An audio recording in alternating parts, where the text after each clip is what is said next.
আসসালামু আলাইকুম সবাইকে। আশা করি সবাই ভালো আছো, সুস্থ আছো। আজকে আমরা চলে এলাম জগন্নাথ বিশ্ববিদ্যালয়ের ভর্তি নির্দেশিকা নিয়ে। এই সার্কুলারটা হচ্ছে 2024-25 শিক্ষাবর্ষের জন্য এবং এটা হচ্ছে স্নাতক সম্মান ও বিবিএ প্রথম বর্ষের জন্য। আচ্ছা, তো একটা ওভারভিউ দেখে নিই আমরা আগে শুরুতে। সেটা হচ্ছে ভর্তি পরীক্ষা শুরু হচ্ছে 31শে জানুয়ারি 2025 শুক্রবার সকাল 10টা থেকে এবং সকল ইউনিট ভর্তি পরীক্ষার শেষ দিন হচ্ছে 28শে ফেব্রুয়ারি 2025-এর শুক্রবার বিকাল 4:30-এ। এখন এটা তো আসলে ইউনিট ভিত্তিক একটা আলোচনা করলাম আর কি, হ্যাঁ, ওভারঅল যে শুরু হবে এরকম, শেষ হবে এরকম। এখন কোন ইউনিটের পরীক্ষা কবে, কোন ইউনিটের রিকোয়ারমেন্ট কি, বা কোনটাকে কোন ইউনিট বলি, কে কে কোথায় আবেদন করতে পারবে, মিনিমাম রিকোয়ারমেন্টগুলো কি কি, কিভাবে আবেদন করতে হবে, এই সমস্ত বিষয়াদিগুলো এখন আমরা আস্তে আস্তে ধরে ধরে আলোচনা করবো ইনশাআল্লাহ। হ্যাঁ, সো চলো শুরু করি। ওকে, সো এই যে তোমরা দেখতে পাচ্ছ, এটা হচ্ছে জগন্নাথ বিশ্ববিদ্যালয়ের অফিসিয়াল যে সার্কুলারটা আছে সেখানে। এখন এই সার্কুলারটা সহ অ্যাপ্লাই সব কিছু তোমরা করবা এই ওয়েবসাইটে গিয়ে, admission.jnu.ac.bd। আচ্ছা, এখন একটা প্রশ্ন, ভাইয়া ওয়েবসাইটে গেলে আমরা আসলে কি দেখতে পারবো শুরুতে? ওকে, আসো একটু দেখি। এই যে দেখো, আমি তোমাদের জন্য আগে হচ্ছে খুলে রাখছি ওয়েবসাইটটা। তো ওয়েবসাইটে ঢুকলেই তুমি যে admission.jnu.ac.bd বা জেএনইউ অ্যাডমিশন 2025-2024, মানে 25 লিখলেও তার আসবে না, 24 লিখলেই আসবে। সো জেএনইউ অ্যাডমিশন 2024 লিখবা, লিখলেই এটা সাজেশনে গুগলের ফার্স্টে এসে পড়বে। এরপর তোমার কি করতে হবে, সুন্দর মতো ওই লিঙ্কে ক্লিক করে, যে ফার্স্ট লিঙ্কে আর কি, অফিসিয়াল লিঙ্কে ক্লিক করে অথবা ডিরেক্টলি এই লিঙ্কে চলে এসে এই একটা ধরো পোর্টাল তুমি দেখতে পারবা। এই পোর্টালে তুমি হচ্ছে প্রসপেক্টাস, যেটা হচ্ছে সার্কুলার, এটা ডাউনলোড করতে পারবা, নোটিশ দেখতে পারবা। তারপর এই যে অনেক ধরনের ব্যাপার স্যাপার আছে, অ্যাপ্লিক্যান্ট লগ ইন আছে, কন্ট্যাক্ট আছে, মানে কারো যদি কোনো সমস্যা হয় বিভিন্ন ধরনের এখানে যোগাযোগ করতে পারবা। সব ধরনের ব্যাপার স্যাপার এখানে রয়েছে। পাশাপাশি এই যে দেখো ক্লিক হেয়ার টু অ্যাপ্লাই, এখানে অ্যাপ্লাই করতে পারবা, বিভিন্ন ধরনের রিকোয়ারমেন্ট দেওয়া আছে সব কিছু। এই যে দেখো প্রাইমারি অ্যাপ্লিকেশন, ফাইনাল অ্যাপ্লিকেশন। এখানে একটা মজার বিষয় আছে, সেটা হচ্ছে অ্যাপ্লিকেশন কিন্তু এবার দুইটা ধাপে হবে। প্রথমে তুমি প্রাইমারিলি অ্যাপ্লিকেশন করে প্রথম একটা রিকোয়ার্ড অ্যামাউন্ট মানুষকে সিলেক্ট করা হবে, 40,000 জন। তারপর তারা যারা নির্বাচিত হয়েছে, যে প্রথম 40,000 জনের মধ্যে, তাদেরকে হচ্ছে আসলে ফাইনাল অ্যাপ্লিকেশন করা লাগবে। বলবো আস্তে আস্তে পুরো ডিটেলসে আমরা আলোচনা করব। সো চলো শুরু করি। ওকে, আসি। ওকে, দেখো তাহলে প্রথমে তো ওয়েবসাইটের কথাটা বললামই, এবার আসি আবেদনের যোগ্যতার কথা। খুব মনোযোগ দিয়ে শুনো, হ্যাঁ, আমি গ্রুপে অনেকবার দেখেছি, গ্রুপগুলোতে বিভিন্ন ধরনের কোয়েশ্চেন থাকে, তো একটু মনোযোগ দিয়ে শুনো। সেটা হচ্ছে যে সকল শিক্ষার্থী 2021 বা 22 সালে এসএসসি সমমান দিয়েছে, হ্যাঁ, মানে এসএসসি তুমি 21 বা 22 সাল যে কোনো সালেই দিতে পারো, 21 বা 22 সালের মধ্যে যে কোনো সালে দিতে পারো, কিন্তু এইচএসসি বা সমমানটা তোমার 2024 সালেই হতে হবে। তার মানে নো সেকেন্ড টাইমার, ঠিক আছে? এই যে একটা কনফিউশন ক্লিয়ার, সেকেন্ড টাইমার আছে কি না, নাই। তোমার এইচএসসি 2024 সালেই দিতে হবে। ডান, প্রথম কোশ্চেনের উত্তর। দ্বিতীয়টা দেখো, আমাদের ইউনিট টোটাল কয়টা আছে দেখো, ABCDE, 5টা। এর মধ্যে ইউনিট এ যেটা দেখতে পাচ্ছ সেটা হচ্ছে বিজ্ঞান ও লাইফ অ্যান্ড আর্টস সায়েন্স অনুষদ, মানে সাধারণত বিজ্ঞান অনুষদ বলি আমরা। তো এখানে বিজ্ঞান বিভাগের সবাই, মাদ্রাসায় যারা বিজ্ঞানে অধ্যয়ন করেছে তারা, পাশাপাশি এইচএসসিতে যারা ভোকেশনাল কারিগরি শিক্ষা পড়াশোনা করেছে তারা এখানে আবেদন করতে পারবে। এখন রিকোয়ারমেন্টটা চেক করি, চলো। এসএসসি/সমমান ও এইচএসসি/সমমান উভয় পরীক্ষায় মোট জিপিএ 8 হতে হবে। প্রথম প্রশ্ন থাকে, ভাইয়া এটা কি 4th সাবজেক্ট সহ নাকি ছাড়া? তো আসলে সার্কুলারের লাস্টের দিকে গেলে দেখবো আমরা এখানে মোটামুটি সবকিছুই 4th সাবজেক্ট সহ বিবেচনা করা হয়েছে, 4th বিষয় সহ, ঠিক আছে? আচ্ছা, সো দেখো মোট জিপিএ হচ্ছে 8 হতে হবে তোমার, হ্যাঁ। তবে কোনো পরীক্ষায় প্রাপ্ত জিপিএ 3.5-এর কম নয়। মানে তোমার এসএসসিতে মিনিমাম 3.5 থাকতে হবে, এইচএসসিতেও মিনিমাম 3.5 থাকতে হবে 4th সাবজেক্ট সহ, এবং দুইটা যোগ করে 8 হতে হবে। যেমন একটাতে যদি 3.5 হয়, আরেকটাতে তোমার ধরো 4.5, তাহলে কত হইলো, 8 হইলো, এরকম হতে হবে, বুঝছো? বা 4, 4, 8, মানে যেমন করেই হোক 8 হতে হবে যোগফল টোটাল এসএসসি আর এইচএসসির জিপিএ, এবং কোনোটারই জিপিএ 3.5-এর কম হওয়া যাবে না। এই যে এটা দেখো একদম ডিটেলসে বললাম না, বাকিগুলো সেম ভাবে অ্যাপ্লিকেবল। দেখাই দিই একটু। এর মধ্যে মজার ব্যাপার হচ্ছে এখানে যেমন ক্রাইটেরিয়া আছে না, যারা বিজ্ঞানের স্পেসিফিক্যালি, হ্যাঁ, তারাই অ্যাপ্লাই করতে পারবে। বি, সি এবং ডি ইউনিটে সকল শাখা সবাই, সায়েন্স, আর্টস, কমার্স সবাই অ্যাপ্লাই করতে পারবে। এখানে রিকোয়ারমেন্টগুলো একটু খেয়াল করো। বি ইউনিটে, যেটা কলা ও আইন অনুষদ, সেখানে মোট জিপিএ লাগবে এসএসসি এইচএসসি মিলিয়ে 4 সাবজেক্ট সহ। আবারও বলতেছি, এখন যা যা বলবো সব কিছুই 4th সাবজেক্ট সহ। আচ্ছা, সেটা হচ্ছে জিপিএ 7 চেয়েছে। আর ওই যে কোনোটাতেই মিনিমাম কত হতে হবে? 3 হতে হবে, 3-এর কম হওয়া যাবে না। সিমিলারলি সি ইউনিটে দেখো, বিজনেস স্টাডিজ অনুষদ যেটা, সেখানে দুইটা মিলিয়ে 7.5, কোনোটারই 3-এর নিচে হওয়া যাবে না। ওই যে প্রথমটার মতো সব কিছুরই একটা রিকোয়ারমেন্ট আছে যে যোগফল কত হতে হবে, আর কোনো একটাতে এসএসসি বা এইচএসসি কোনো একটাতে মিনিমাম কত নিচে হওয়া যাবে না। ঠিক আছে, ওকে। তারপর দেখি আমরা ডি, সামাজিক বিজ্ঞান অনুষদ। এখানে দেখো দুইটার যোগফল এসএসসি এইচএসসি যোগফল 7, মিনিমাম 3 হতে হবে, যে কোনো একটাতে, এটা নিচে হওয়া যাবে না। আচ্ছা, ইউনিট ই যেটা চারুকলা অনুষদ, এখানে তো তোমরা জানো যে হচ্ছে যে প্রাক বিএফএ সার্টিফিকেটধারী আরও যে কথাবার্তাগুলো আছে, তোমরা এটা খুব ভালো মতোই জানো। তো এখানে দেখো সকল শাখার শিক্ষার্থী আবেদন করতে পারবে।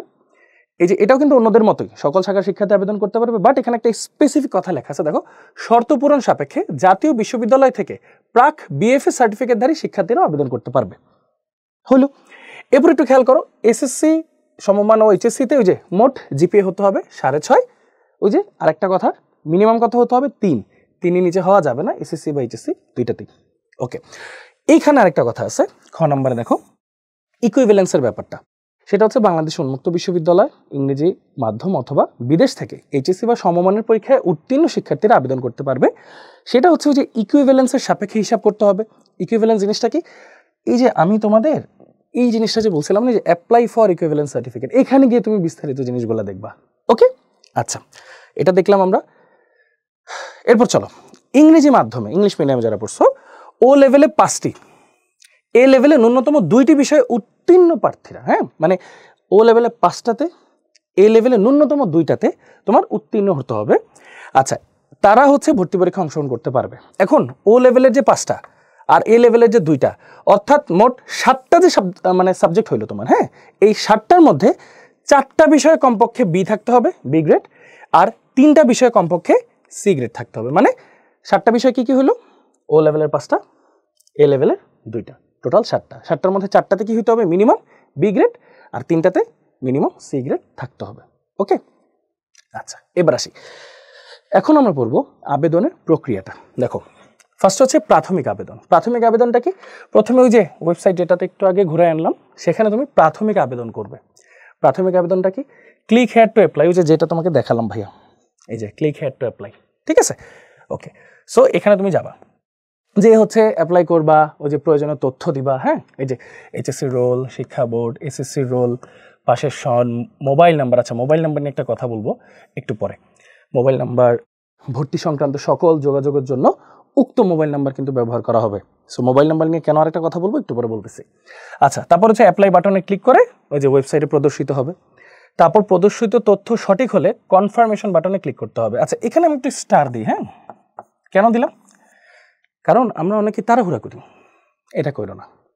যখন অ্যাপ্লাই করবা, ফার্স্টে কনফার্মেশনের যে পেজটা আসবে, তোমার নাম, তুমি যাবতীয় যে তথ্য দিছো সেটা ঠিক আছে কিনা, বানান ঠিক আছে কিনা, সব কিছু ঠিক আছে কিনা যাচাই বাছাই করবা।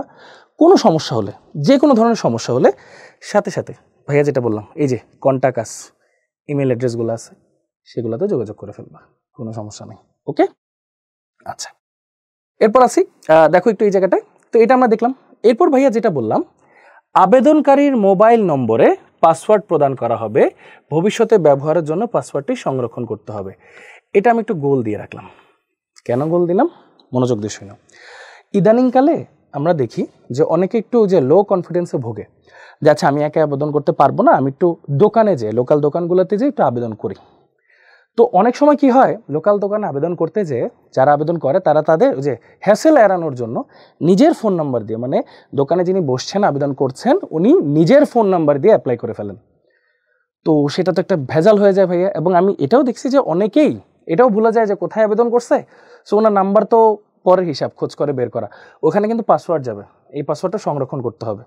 তাই দুইটা কথা, এক, দোকানে গিয়ে যদি অ্যাপ্লাই করিও, নিজের নাম্বার দিয়ে অ্যাপ্লাই করব, এবং অবশ্যই নিজে যেই নাম্বার দিয়ে অ্যাপ্লাই করব সেটা তো সংরক্ষণ করবোই, পাশাপাশি যখন পাসওয়ার্ডটা পাবো বেশ কয়েকটা জায়গায় লিখে রাখবো বা সেভ করে রাখবো, যেন আমাদের পরে বিপদে পড়তে না হয়। আচ্ছা, তো এটা একটু মাথায় রেখো, হ্যাঁ, ওকে। এরপর ওই যে click here two log in অথবা অ্যাপ্লিক্যান্ট লগ ইন যে লিঙ্কটা আছে, যেটা ভাইয়া দেখাইছি অলরেডি, কোথায়, এই যে অ্যাপ্লিক্যান্ট লগ ইন। ওকে, আচ্ছা দেখো এখানে ক্লিক করে প্রয়োজনীয় তথ্য দিলে লগ ইন করতে হবে। 6-1 দেখো কি বলছে, লগ ইন সফল হলে ড্যাশবোর্ডে আবেদনকারী মৌলিক তথ্য সহ সকল তথ্য দেখা যাবে। তারপর হচ্ছে এখানে আবেদনকারী যে সকল ইউনিটে আবেদন করতে ইচ্ছুক তার পাশে ক্লিক হেয়ার টু অ্যাপ্লাই বাটনে ক্লিক করবে, click here to see subject লিস্টে ক্লিক করবে।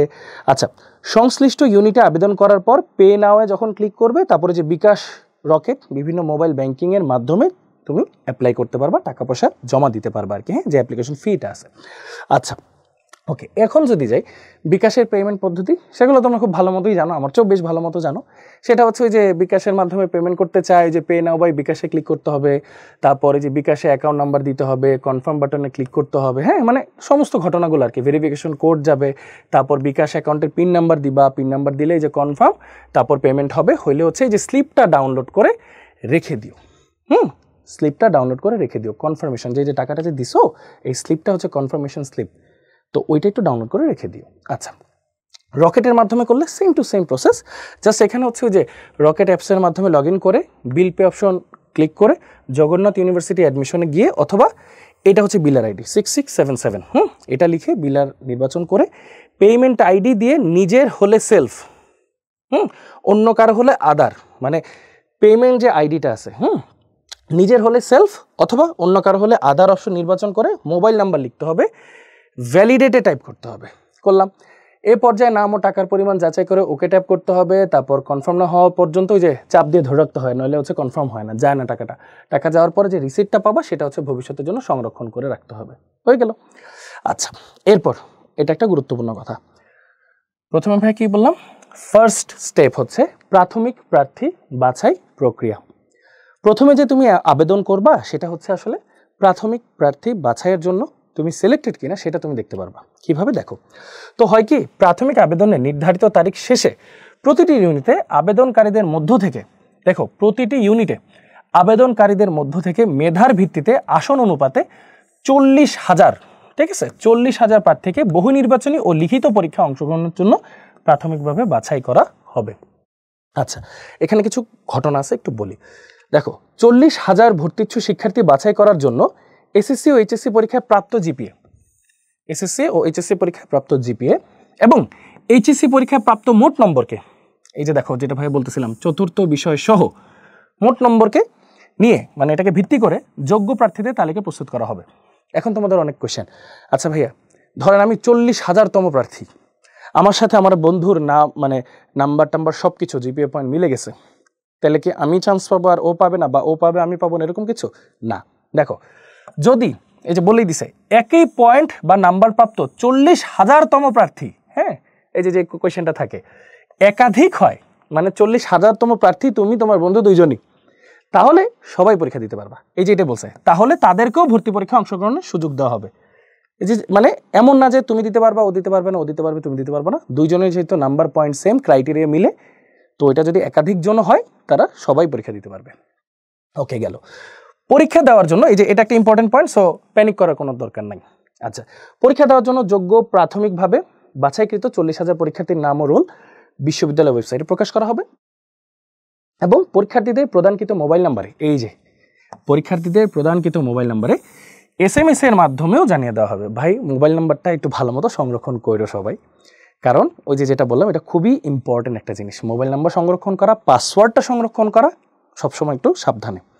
আচ্ছা, আরও উল্লেখ্য যে প্রাথমিকভাবে বাছাইকৃত প্রত্যেক ইউনিটের 40,000 পরীক্ষার্থীর মধ্যে, প্রত্যেক ইউনিটের 40,000 পরীক্ষার্থীর মধ্যে অন্তর্ভুক্ত আবেদনকারীরাই কোটার সুবিধা পাবে, ব্যাস। আচ্ছা, এই শর্ত পোষ্য কোটা সহ সকল কোটার ক্ষেত্রে প্রযোজ্য। আচ্ছা, এবার দেখো প্রাথমিকভাবে নির্বাচিত আবেদনকারীর করণীয়।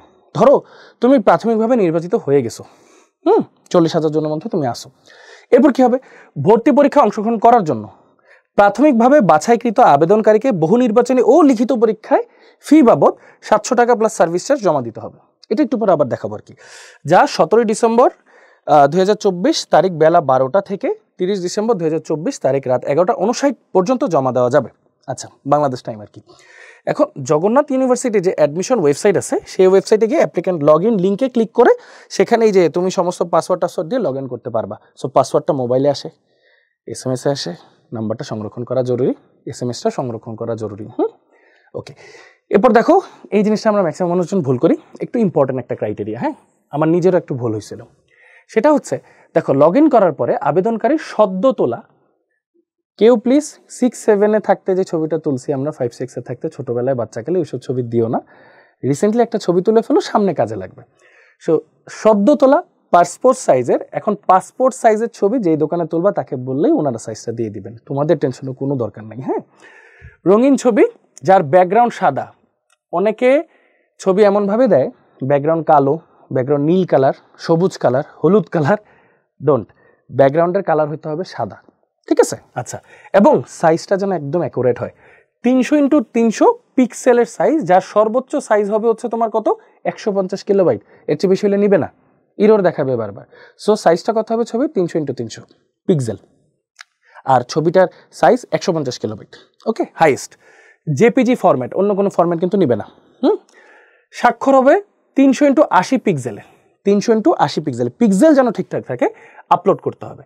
আচ্ছা, এবং ছবি ওই যে হোয়াইট ব্যাকগ্রাউন্ড তো থাকবে, সাদা ব্যাকগ্রাউন্ড তো থাকবে, পাশাপাশি এমনভাবে তুলবে যেন কানটা অবশ্যই দৃশ্যমান হয়, কানটা যেন অবশ্যই দৃশ্যমান হয়, সবার ক্ষেত্রেই কানটা যেন অবশ্যই ছবিতে দৃশ্যমান হয়। ওকে, আচ্ছা, আবেদনকারীকে অগ্রাধিকার ভিত্তিতে ইউনিট ভিত্তিক বিষয় পছন্দ দিতে হবে, মানে হচ্ছে বিষয় যেগুলো আছে সেগুলো তুমি তোমার পছন্দ মতো একটা, ওই যে শুরুতে তুমি প্রাথমিকভাবে নির্বাচিত হইছো, লগ ইন করছো, ঢুকছো, ছবি টবি আপলোড করছো, সাবজেক্ট চয়েস তুমি নিজের মতো দিবা, শুরুতে তোমার যে যে সাবজেক্ট পছন্দ এরকম একটা সিরিয়াল দিয়ে ফেলবা, শেষ। ওকে, এটার কথাই বলছে আর কি। হ্যাঁ, এই জন্যই আর কি এটা যেহেতু খুবই গুরুত্বপূর্ণ আর কি সাবজেক্ট চয়েস, যে ধরো শুরুটা যদি তোমার হয় যে তুমি ওই সাবজেক্টটি পাবা, এরকম আর কি ব্যাপার, তোমার প্রেফারেন্স অনুযায়ী চাই, এটা হচ্ছে ভেবেচিন্তে দেওয়ার জন্য সার্কুলারের ভিতরেই অনুরোধ করা হয়ে গেছে আর কি। হ্যাঁ, সো একটু দেখো ব্যাপারটা। ওকে, আর কোটা রিলেটেড কথাবার্তা এখানে আছে। হ্যাঁ, কোন কোন কোটা এখানে অ্যাপ্লাই হবে, কোটার জন্য কি কি দরকার হবে সব কিছু এখানে লেখা আছে, সমস্যা নেই। আচ্ছা, এখন হচ্ছে এই যে পূরণকৃত ফর্মে যে তথ্য দেওয়া আছে তা পুনরায় চেক করতে হবে, মনে রাখতে হবে ফাইনাল সাবমিট বাটনে ক্লিক করার পর পূরণকৃত ফর্মের কোনো তথ্য পরিবর্তন করা যাবে না, এই কথাটা একটু মাথায় রেখো। তাই ফাইনাল সাবমিটের আগে ভালো মতো একটু রিভিউ দিও, কি কি পড়ছো, সব ইনফরমেশনগুলো ঠিকঠাক দিছো কিনা, সাবজেক্ট চয়েসটা বারবার দেখো যে তুমি ঠিকঠাক মতো দিছো কিনা। নট নেসারি তুমি তোমার ফার্স্ট সাবজেক্টটাই পাবা, নট নেসারি, বাট যদি পাও, সো এইভাবে সুন্দর করে তুমি তোমার মন মতো যেটা তোমার চয়েসে আসে, সবার সাথে কথা বলে হোক, নিজের মোটিভেশনে হোক, তুমি সাবজেক্ট চয়েসটা গুরুত্ব সহকারে দিবে, হিসাব নাম সব কিছু সুন্দর মতো ঠিকঠাক আছে কিনা আবার থরো চেক করবা, করে তারপর সাবমিট করবা। সমস্যা হলে ওই যে কন্টাক্ট যে একটা ইমেল অ্যাড্রেস ছিল সেখানে দেখবা। ওকে, আচ্ছা, ওকে, এটা গেল আমাদের। তো এরপর কি, তাই ফাইনাল সাবমিট বাটনে ক্লিক করার আগেই নিশ্চিত হতে হবে যে ফর্মটি যথাযথভাবে পূরণ করা হয়েছে। ওকে, চেক করার পর সকল তথ্য যথাযথ হলে ফাইনাল সাবমিট বাটনে ক্লিক করতে হবে। অতঃপর প্রবেশপত্র মানে অ্যাডমিট কার্ড আর কি, হ্যাঁ, প্রিন্ট করে নিজের কাছে সংরক্ষণ করতে হবে। এই কথাটা না আমি একটু মার্ক করতেছি। হ্যাঁ, অ্যাডমিট কার্ড নিয়ে জগন্নাথ বিশ্ববিদ্যালয়ে একটা মজার কাজ হয়েছে, সেটা হচ্ছে অ্যাডমিট কার্ড তুমি যেটা প্রিন্ট করবা পরীক্ষার হলে, যেটা তুমি নিয়ে যাবা, সেখানে ইনভিজিলেটর যিনি থাকবেন ওনার স্বাক্ষর লাগবে, এবং যদি ইনশাল্লাহ চান্স পেয়ে যাও এই স্বাক্ষরওয়ালা অ্যাডমিট কার্ডটাই তোমার হচ্ছে পরবর্তী কাজে লাগবে। সো যেই অ্যাডমিট কার্ডটা তুমি প্রিন্ট করবে সেটা অবশ্যই যত্ন সহকারে সংরক্ষণ করবে, পাশাপাশি পরীক্ষার দিন যেটা নিয়ে যাবে আর কি, মানে ওই অ্যাডমিট কার্ডটা ওইটা সাইন টাইন করে আনার পরে সংরক্ষণ করো। আমাদের ক্ষেত্রে কি হইতো, আমরা হচ্ছে এটা হারায় ফেলতাম, সো এটা কিন্তু হারানোর সুযোগ নাই। কেন নাই একটু পরেই দেখাবো।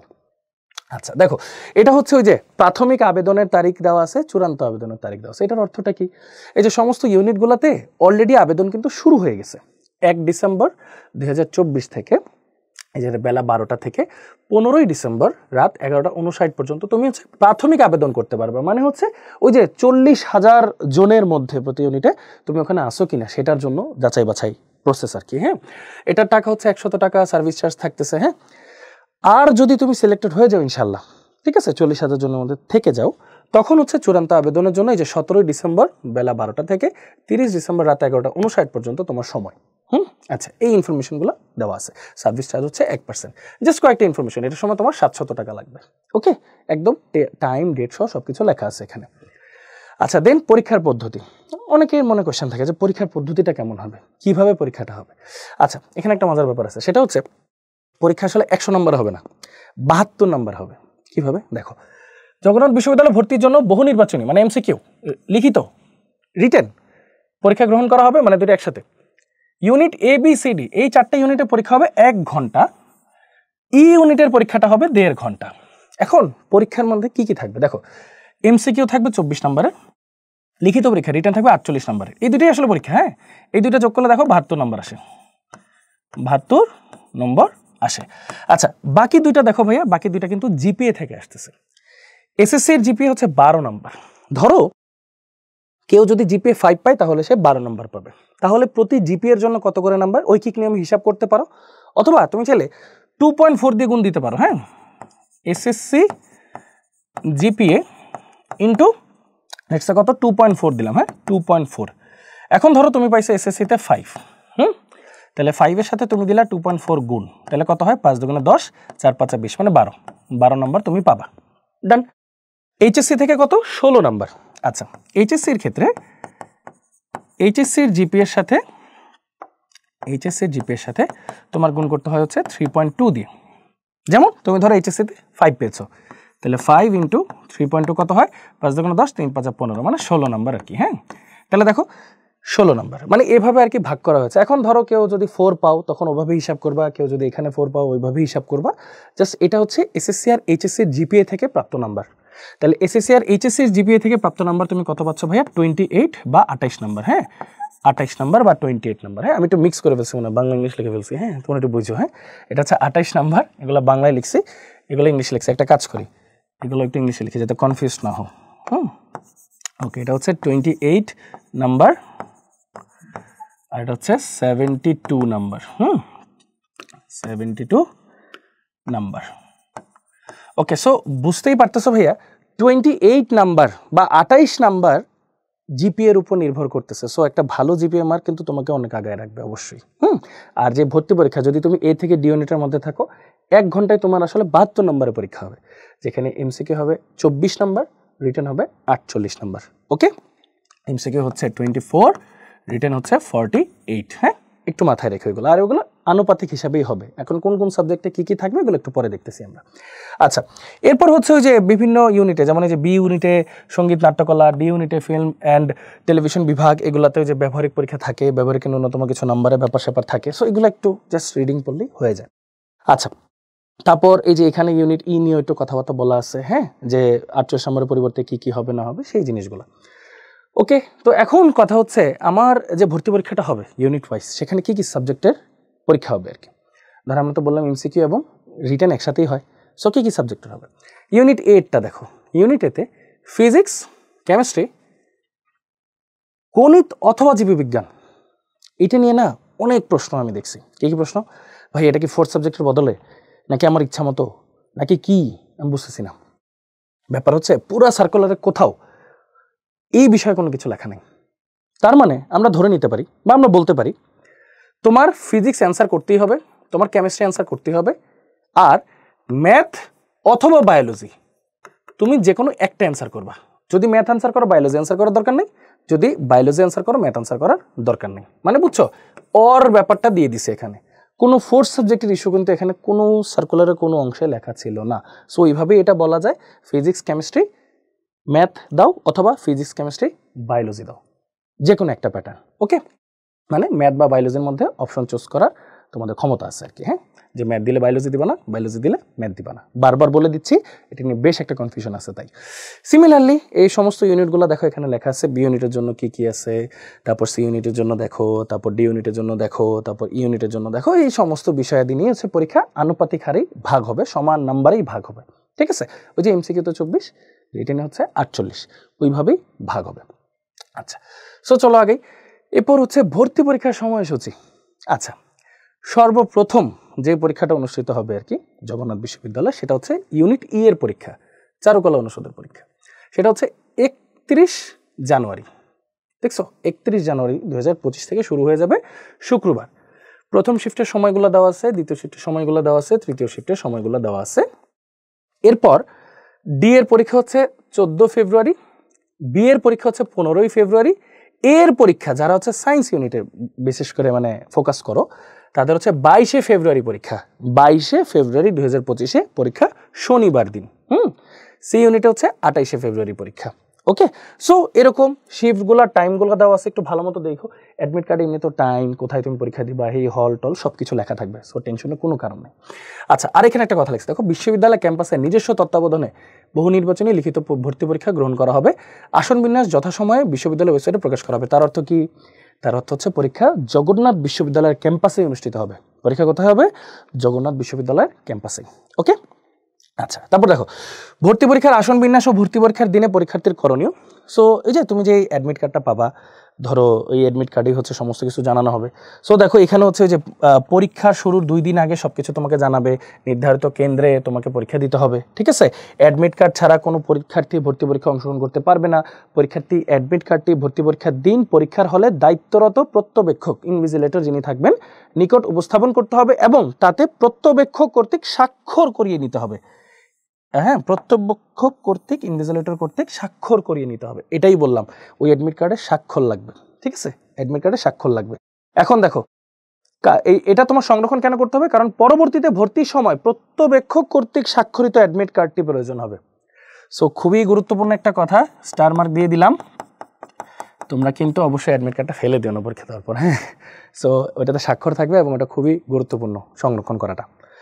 ওকে, এরপর আসি, দেখো অ্যাডমিট কার্ডের ছবির সাথে শিক্ষার্থীর যদি ছবি মিল না থাকে তাহলে কিন্তু ভর্তি বাতিল হয়ে যাবে। খুবই সাবধান থাকো, এই জন্যই বলছি সদ্য তোলা ছবি দিও, হ্যাঁ, মানে বাচ্চাকালের ছবি দিও না, নাও মিলতে পারে, হ্যাঁ। আচ্ছা, তারপর হচ্ছে পরীক্ষার কেন্দ্রে দেখো মোবাইল ফোন, ঘড়ি, ক্যালকুলেটর বা অন্য কোনো ইলেকট্রনিক্স ডিভাইস বহন করা নিষিদ্ধ। কোনো কিছু পাওয়া গেলে কিন্তু বাজেয়াপ্ত করতে পারে, পরীক্ষাও বাতিল করতে পারে, হ্যাঁ, এটা ওই সময় ইনস্ট্যান্ট ডিসিশন হবে। সো দেখো ক্যালকুলেটর কিন্তু অ্যালাউড না, ঘড়ি, ফোন, কোনো ইলেকট্রনিক্স ডিভাইস কিছু অ্যালাউড না। ওকে, এইবার হচ্ছে ওই যে বিভিন্ন ইউনিটের আসন সংখ্যা ভর্তির শর্তাবলী যেগুলো, হ্যাঁ। ধরো ইউনিট এর কথা যদি ধরি, জাস্ট একটা এক্সাম্পল দিই আর কি। কেমিস্ট্রিতে মোট আসন সংখ্যা 80টা।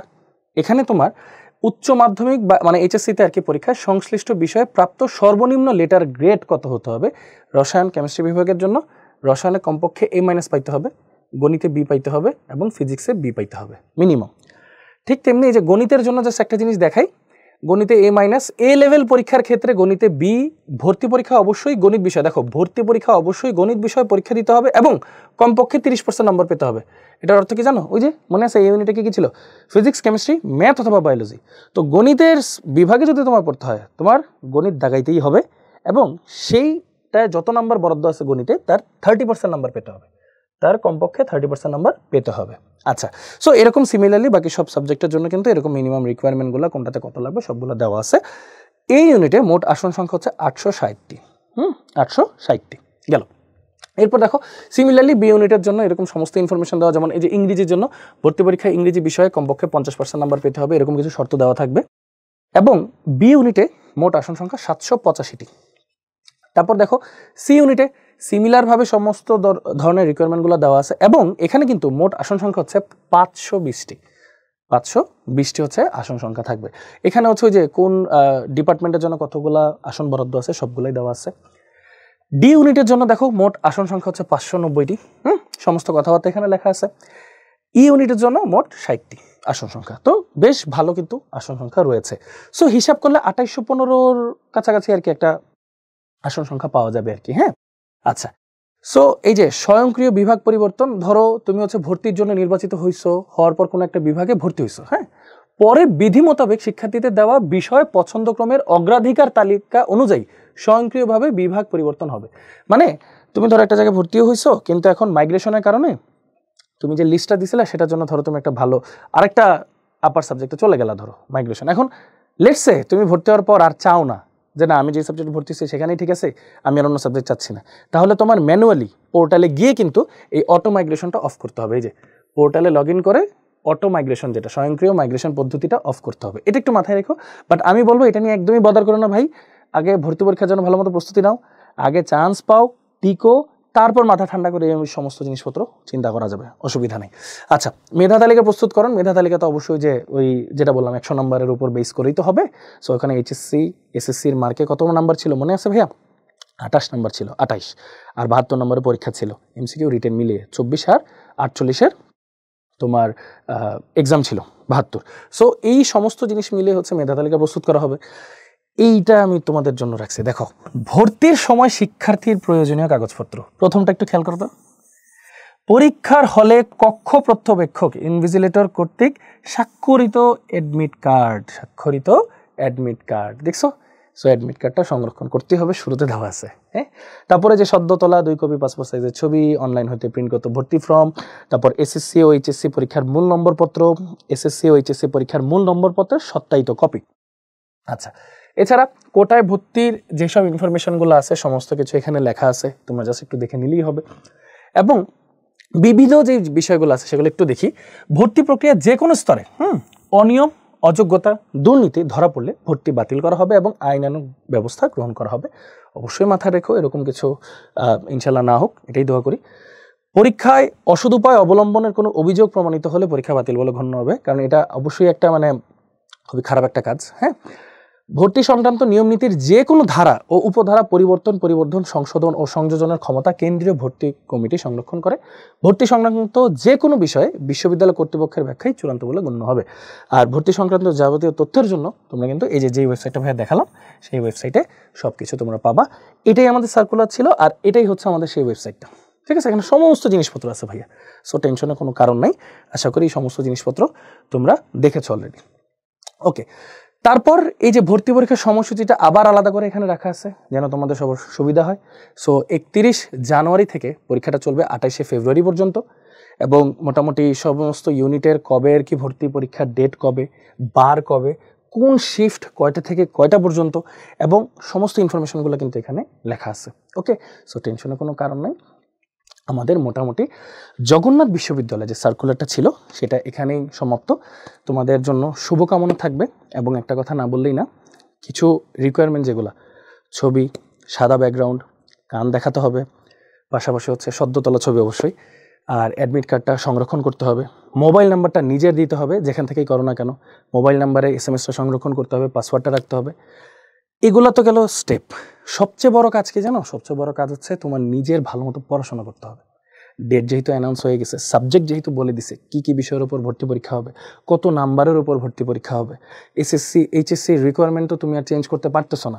তুমি 72 নাম্বারের দিকে একটু ফোকাস করো। যাদের ধরো ওই যে 28 নাম্বার একটু ঘাটতি আছে এসএসসি আর এইচএসসি নাম্বারে, তারা ওই 72 নাম্বার ফোকাস করো যেন ম্যাক্সিমাম নাম্বার পাও।